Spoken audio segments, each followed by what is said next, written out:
കേരളത്തെയും കേരളത്തിലെ ജനങ്ങളെയും താനേറെ സ്നേഹിക്കുന്നുവെന്ന പ്രശസ്ത നടൻ പ്രകാശ് രാജ് ആലപ്പുഴയിലെ അഡ്വഞ്ചർ പാർക്കിന്റെ ഉദ്ഘാടനത്തിനെത്തിയതായിരുന്നു അദ്ദേഹം. കേരളത്തിലെ രാഷ്ട്രീയവും നിലപാടുകളുമാണ് തന്നെ ഇങ്ങോട്ടേക്ക് ആകർഷിക്കുന്നതെന്നും പ്രകാശ് രാജ് പറഞ്ഞു.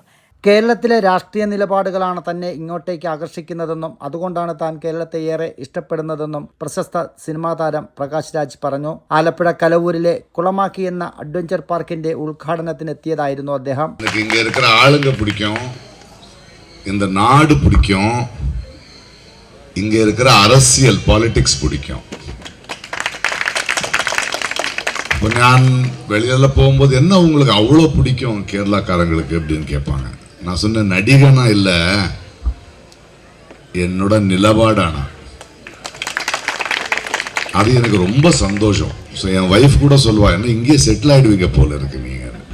ഓരോ വർഷവും ലക്ഷക്കണക്കിന് വിദേശീയരടക്കമുള്ള വിനോദസഞ്ചാരികൾ എത്തുന്ന ആലപ്പുഴയ്ക്ക് ഒരു പുതിയ സംഭാവനയാണ് ഈ അഡ്വഞ്ചർ പാർക്കിലൂടെ ലഭ്യമായിരിക്കുന്നത്. ആനകൾ, ഗ്ലാസ് ബ്രിഡ്ജ്, പക്ഷിമൃഗാദികളടക്കം കുട്ടികൾക്കും മുതിർന്നവർക്കും ഏറെ സന്തോഷം പങ്കിടുന്ന നിമിഷങ്ങൾ ഒരുക്കാനാണ് കലവൂരിലെ കുളമാക്കി എന്ന അഡ്വഞ്ചർ പാർക്ക് ഒരുക്കിയിരിക്കുന്നത്. പൊതുപ്രവർത്തകനായ ജി കൃഷ്ണപ്രസാദിൻ്റേതാണ് ഈ സംരംഭം. ഷാജഹാൻ, കൈരളി ന്യൂസ്, ആലപ്പുഴ.